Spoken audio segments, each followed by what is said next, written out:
Jeff would have killed Keith if it hadn't been for that one final punch across the face, knocking him off and allowing Keith to crawl away.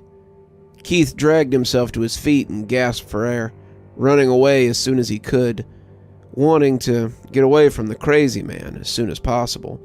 Jeff, on the other hand, lay in the grass, feeling a hot liquid run across his lips and stain the grass under him. Was he bleeding? Touching his lips, he pulled his hand away to see the blood on his fingers.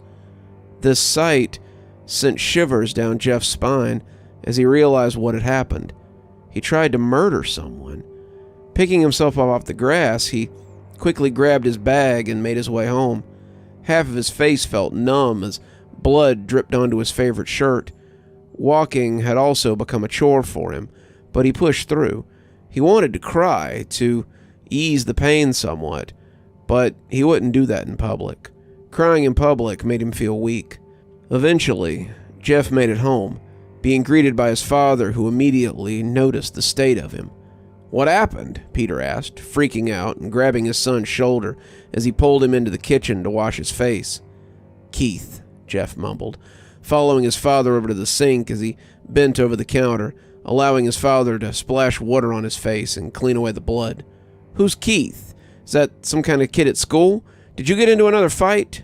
Peter rambled on and on, just trying to get answers, but stopped as Jeff started to cry. Jeff sobbed into the sink, the pain catching up with him and the guilt of disobeying his parents by getting into a fight. Peter didn't even know how to react to such a sight, stepping away from his son so he could get something cold to hold against Jeff's bruised face. "I'll tell your mother about this when she gets home. You're not in trouble, just don't be stupid next time." His dad didn't have the heart to yell at Jeff for this, especially when he stood there crying. Jeff nodded, taking the ice pack from his dad and making his way to the shared room to ease away the pain. As he entered, he found Lou reading a book that he himself had found interesting just a few days ago, being halfway done, but he was quickly interrupted by Jeff's arrival. "Jeff," Lou said, jumping to his feet, helping him sit down on the bed, sitting beside him as he attempted to comfort him. The bad thing about sharing a room was having the inability to hide things like this, exposing Lou to his vulnerable side, which was out of control. It was Keith. Jeff repeated the name, but Lou immediately knew what had happened. "Keith, son of a bitch. Why did he do this?" Lou asked in soft tones, rubbing Jeff's back to calm him down, which seemed to work. "He just came up and said we had some unfinished business. Then he knocked me down and did this." Jeff wasn't going to admit everything, worried that his attempted murder would scare Lou or pressure Lou to tell the authorities, like his parents or some kind of therapist. Lou couldn't believe that someone would just do this to his brother, even to the point of making him cry. Jeff never cried, or when he did, he'd hide away so nobody would know it. He would never cry in front of anyone, not like this. This must be serious, a horrible pain that he had endured. Pressing the small ice pack to his cheek, Jeff wiped his tears with the collar of his shirt, calming himself down to not worry Lou. "Did he start the fight?" Lou asked, wanting to confirm that this was some kind of self-defense and not Jeff losing his temper like last time.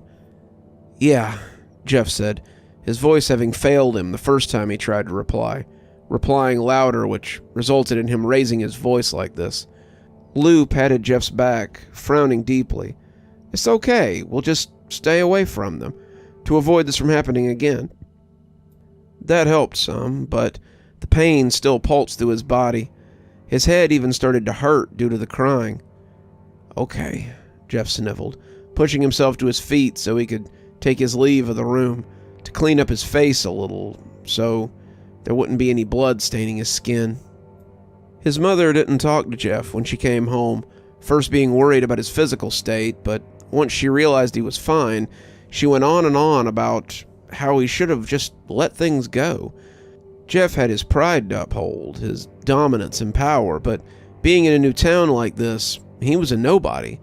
So far, he could even be considered a weakling due to his involvement with these bullies, But his dream told him otherwise. The same power as before, but it was getting darker as the unfinished sun was starting to set beyond the horizon. Even the person grew more violent, louder, maybe symbolic of Jeff's increasing anger. Or was it more? Maybe the embodiment of his insanity. It was hard to tell, but what Jeff knew was this thing wanted to see his inevitable downfall, a spiral of mental deterioration, which Jeff had already been a part of after moving here. Wednesday soon came around. Not just any Wednesday, but the block party that Kelly had mentioned before on their first day here. Of course, the party had started after Jeff and Lou's day at school, so they couldn't miss it on their walk back home. A grill was fired up to cook simple hamburgers or hot dogs, even some chicken, though not much.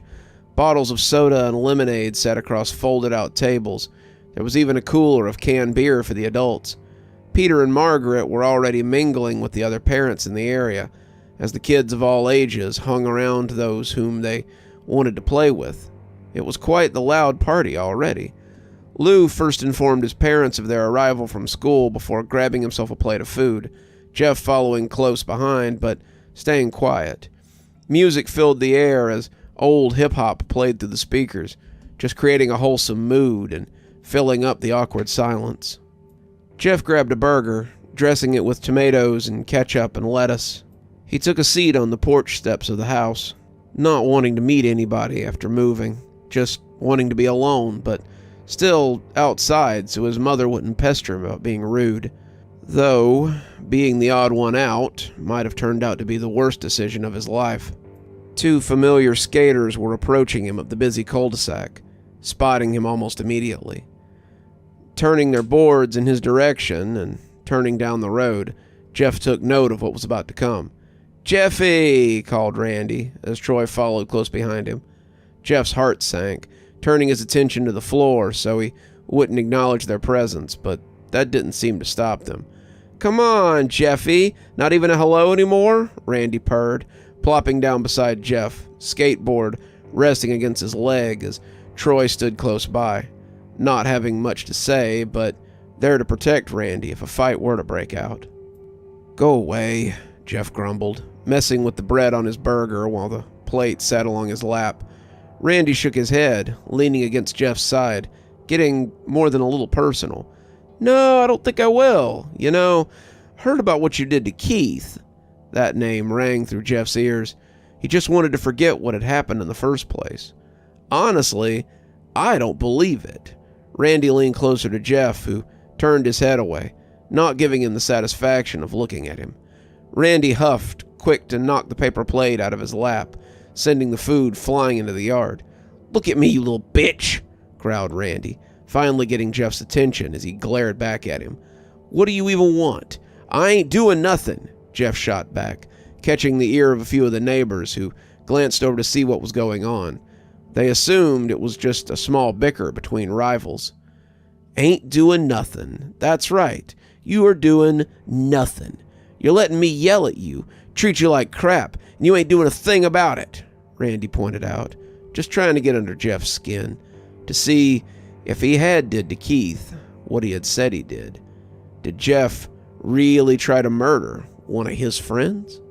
He had brought Troy around for backup, of course, just in case the rumors turned out to be true. Jeff wanted to beat the living daylights out of the kid, but decided not to, especially in front of so many neighbors and his parents. So Jeff stood and attempted to walk away. Then maybe Randy would leave him alone, right? Wrong. Randy quickly followed, leaving his skateboard leaning against the porch as he walked behind Jeff. "Now you can't even talk to me. Come on, where's the killer in you?" Randy challenged. "Keith said you had the killer in your eyes. I don't see it. All I see is a little pansy." Jeff tried to ignore the kid, but his words infected his mind, replaying over and over to remind him of what he had done and what he wanted to do. Randy pushed Jeff from behind, making him stumble, but not fall. "Fight me, pussy," Randy dared bluntly, telling Jeff what he wanted. He wanted to fight. He wanted to humiliate Jeff even more. But Jeff couldn't ignore it. He had to stand up for himself, so he turned to face Randy head on. A few teens watched on in interest, even Lou, who immediately ran off to get his parents to help break up the fight. Jeff swung at Randy but missed him entirely as Randy leaned back, landing his fist against Jeff's guts, laughing all the while. "Come on, hit me!" Randy cursed, but was soon hit across the jaw by Jeff. There was no going back now as the two swung and punched, lefts and rights, even resorting to kicking. Troy cheered on his friend as the other parents attempted to break up the fight, but to no avail as the two kept at it. The fight didn't even stay in one spot. Nah, the two shuffled around and put some distance between them every now and again, eventually standing beside the hot grill and table of burger toppings. Jeff scanned the area for anything he could use to fight with, blood boiling through his body, as all he could do was try to win at all costs. He grabbed a knife, the knife that had previously been used to cut tomatoes and onions, the juice of which was still on the blade.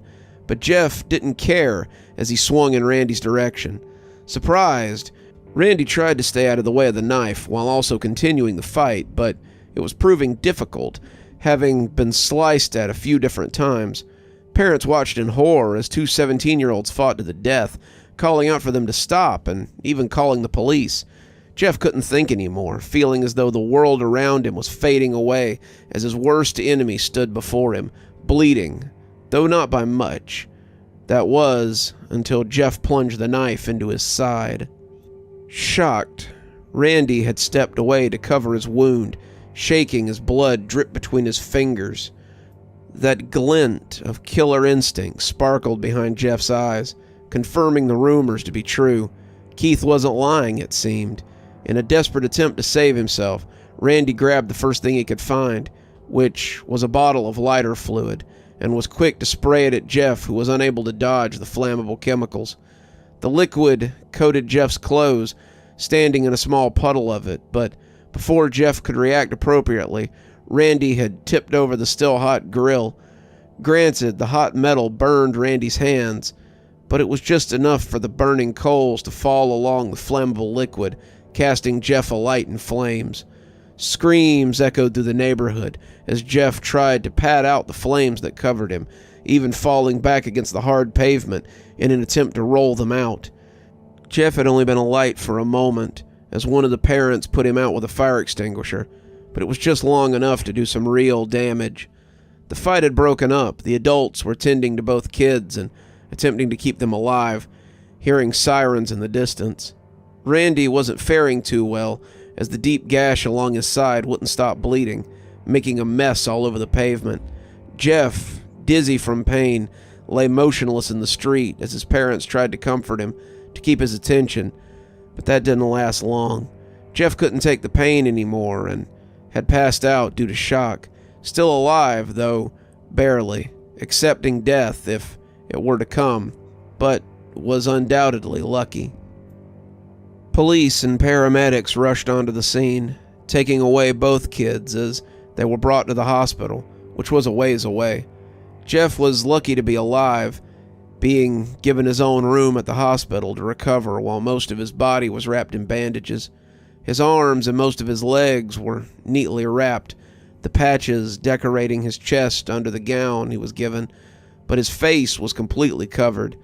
The only thing left unwrapped were his eyes and his mouth, while part of his hair stuck out. His once brown hair was now a darker brown color, not so much black, but close. His eyes were more sunken in as the skin across his lips looked charred, heavily damaged by the heat.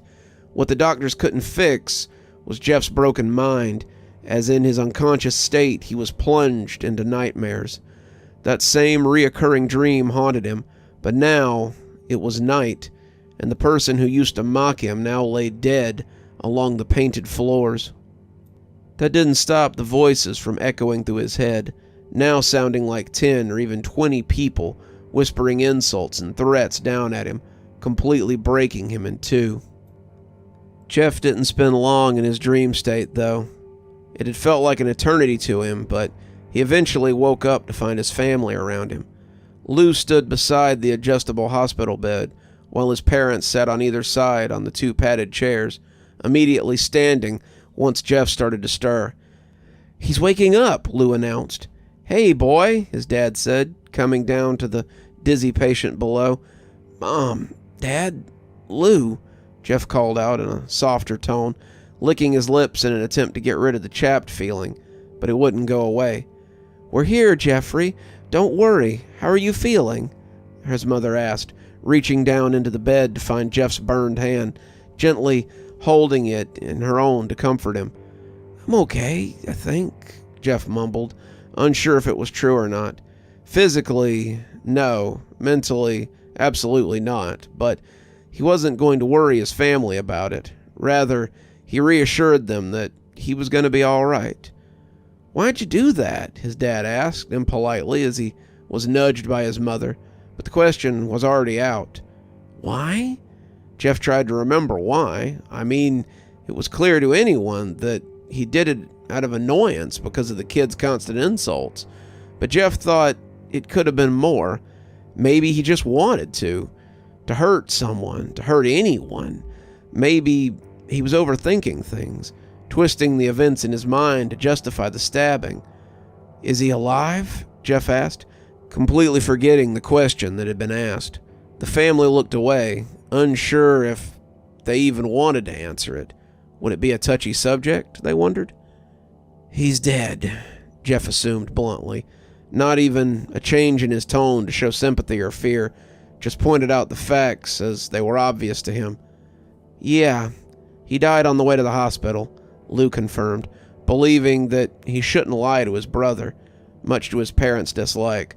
"But it's not your fault. You were acting in self-defense.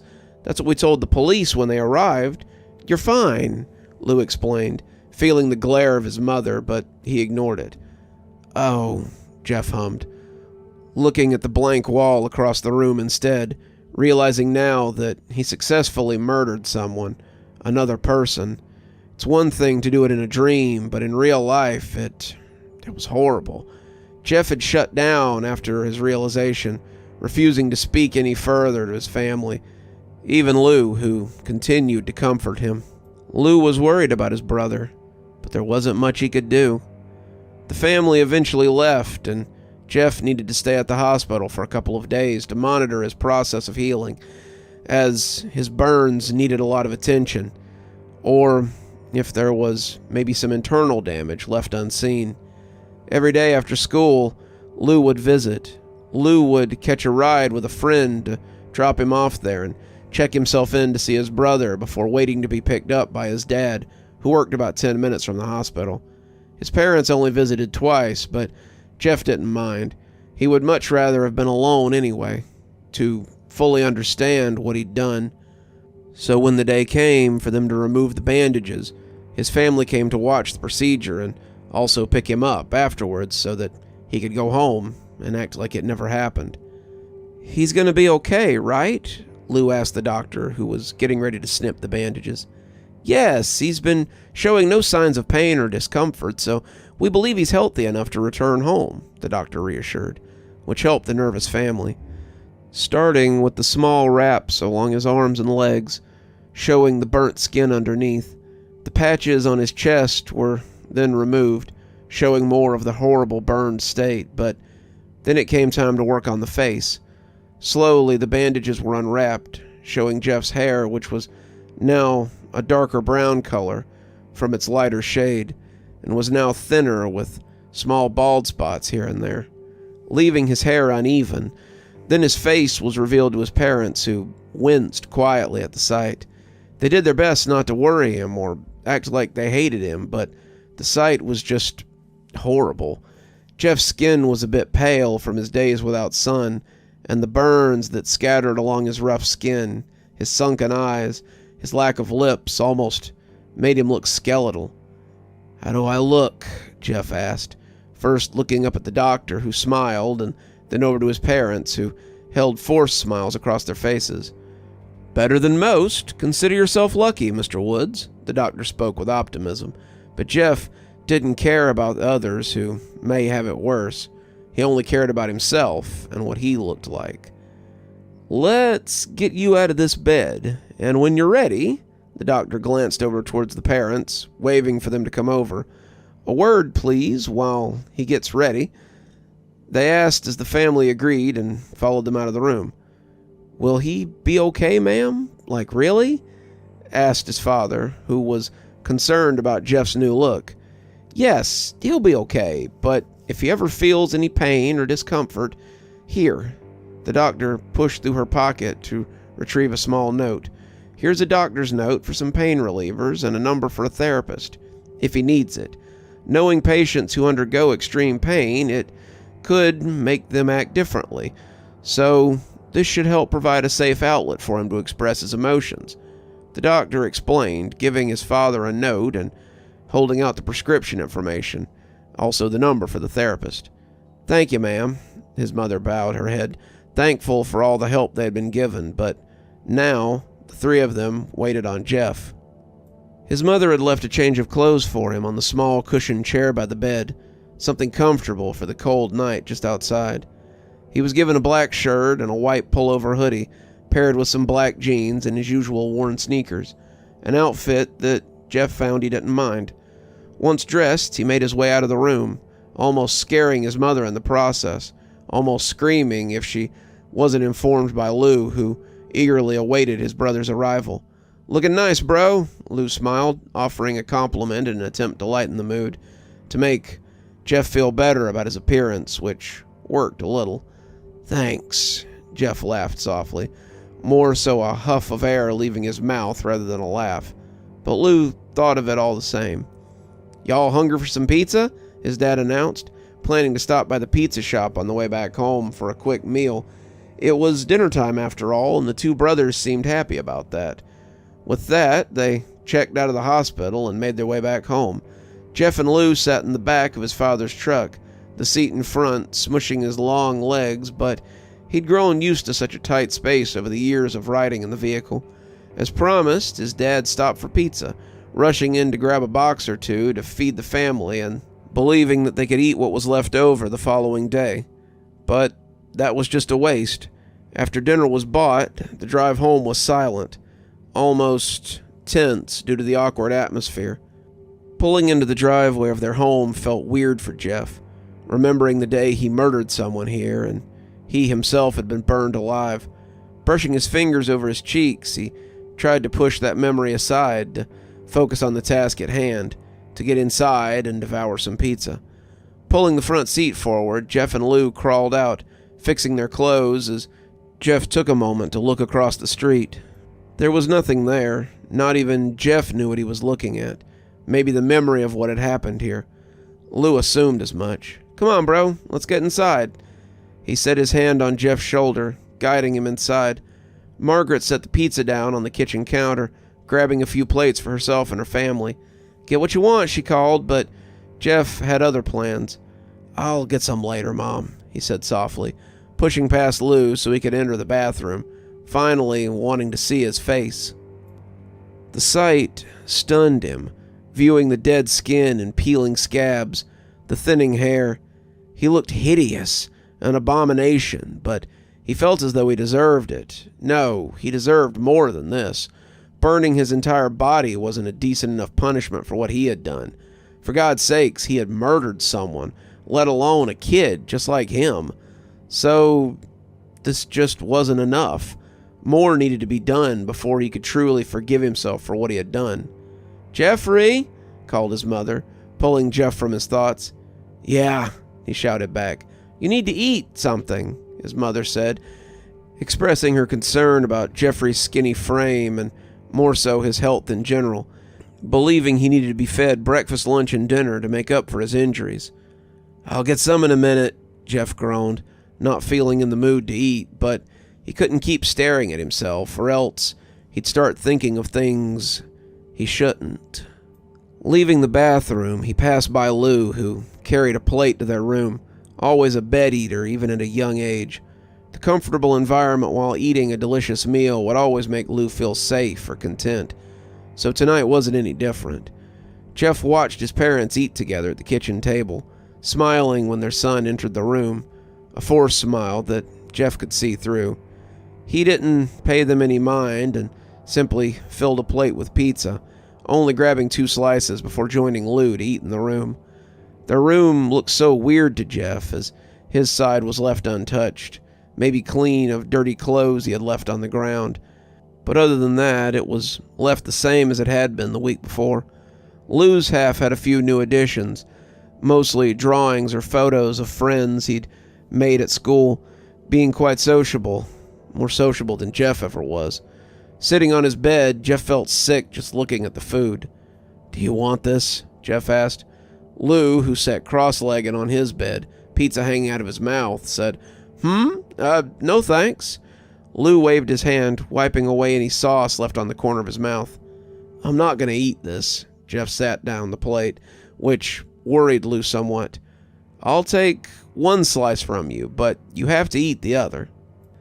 He knew Jeff needed to eat, and even if it was just 1 bite, it was 1 more bite than nothing.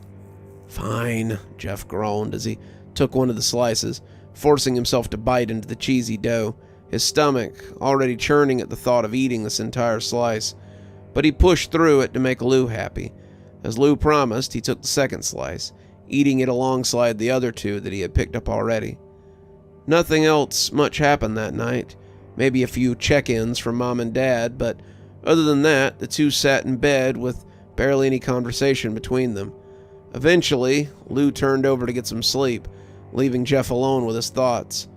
All night long, it was only 1 in the morning when he decided to go to the bathroom, wanting to see himself 1 last time. Jeff carefully exited the bathroom, trying not to wake his sleeping brother or his tired parents, not wanting to get caught with what he was about to do. As he mentioned before, burning just wasn't enough of a punishment for Jeff. There needed to be more. That's what Jeff believed, at least. So with the bathroom door open and the light pouring into the slim hallway, Jeff started to look for something to satisfy his need for proper punishment. Then he found the box of razors. The brothers had their own shaving tools, which included extra razor blades to replace the dull ones every now and again. But Jeff wasn't planning to shave his face. No, he was planning to cut into his face with sharp blades. Opening his mouth, he grasped the blade between his fingers, pushing the sharp edge into the corner of his mouth, pushing it into his skin as he sliced his cheek. Tears coated his eyes, dripping down his burned face as he intentionally let out soft cries and whimpers, blood dripping everywhere as it would more than likely stain the countertops, more so the white hoodie he wore. His vision was blurred from the tears, annoying him more than anything, unable to see the damage he was causing until he pulled the razor away and wiped his tears. The cut looked like a lopsided grin, something Jeff wasn't going for, but went with anyway. Before he could do the other side, he had to deal with his vision.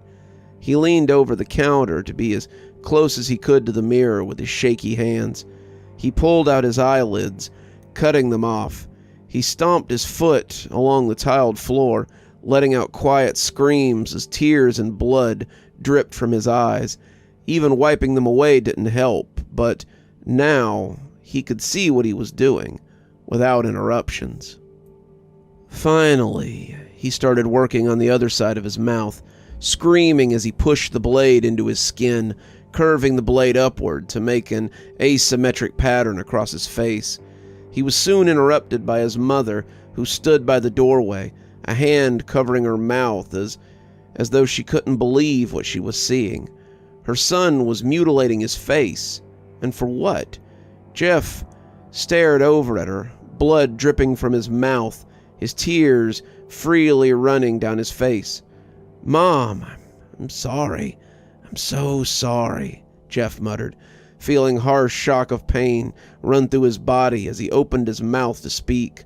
Margaret, who hadn't moved from her spot, tried to think of how to react, but seeing Jeff in pain broke her heart. "Oh, baby, it's okay. It's okay," she reassured him, hesitantly stepping closer to hug her son, holding him tight, knowing she was shaking as Jeff started to sob. Fear and confusion rose in him as he hugged her, still gripping the blood-soaked razor as a million thoughts rushed through his head. "I'm sorry, Mom. I had to. I killed him." He tried to explain why he did this to himself, but his thoughts started to overwhelm him. "Don't be mad. Please don't be mad, Mom. I'm sorry. Don't be mad at me." It was almost like the guilt was too much for him, so to solve it, he raised the blade to Margaret's neck, slicing the side of it to create a deep gash as blood started pouring from the wound. His mother gasped, pushing him away as quickly as she could, clasping a hand over her neck in an attempt to stop the bleeding. Jeff stumbled back, knocking into the bare wall behind him, looking down at his mother, who knelt, only to sit soon after, gasping for air as her throat started to fill with blood. Jeff was shaking, tears rolling down his face as he watched her bleed out, pulling his attention towards his father, who had rushed over to see what was going on. Viewing the horrific sight, he didn't stay to console Jeff. He saw his wife dying and some psycho killer wielding a razor blade. He wasn't that stupid. So in an attempt to save himself and his younger son, he ran for his room, deciding right then and there that he wasn't going to let Jeff kill his entire family.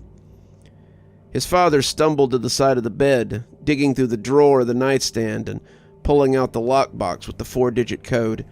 With shaking hands, his father unlocked and opened the box, revealing a handgun and a couple of rings and necklaces, some cash, family photos, and a knife that had J. Woods carved into the side of the handle. The knife was a gift handed to Peter from his long-gone father, Joshua Woods. With the gun, Peter checked to ensure it was loaded, and it was only 5 shots. He had to make them count, but was he really going to shoot his own son? Jeff stood in the doorway to his parents' room, the lights of the bathroom faintly showing off his new look, even shining off the blood-stained razor in his hand. Peter aimed the gun, standing his ground as he tried to find the words. You did this, okay? You killed her," he yelled, trying to understand how Jeff was such a monster, a killer who needed to be put down. Jeff didn't want to die, at least not at the hands of his father, or more so the gun. So Jeff dashed into the room, his ears ringing as Peter shot in his direction, missing as the bullet pierced the bed that Jeff had jumped onto. With his new elevation, he lunged down at his father, tracking him to the ground as the two fought for a moment. Peter shot once again, and once again missed, but before he could try again, Jeff had sliced his arm with the razor, making him release the firearm. Jeff took the opportunity to grab it, setting it against his father's chest as he pointed the gun down at his face, his hands shaking as his fingers laid across the trigger. "Don't be mad, Dad. I have to do this. You guys are really mad at me," he sobbed, pulling the trigger, watching through tears as the bullets passed through his father's skull, killing him within a second. Lou had heard everything. How could he not? In some desperate attempt at hiding, he locked the bedroom door and curled up at the foot of his bed, on the floor behind some old clothes. Jeff's footsteps could be heard inching closer to the door. Even the door handle jiggled, but it wouldn't open, much to Jeff's annoyance.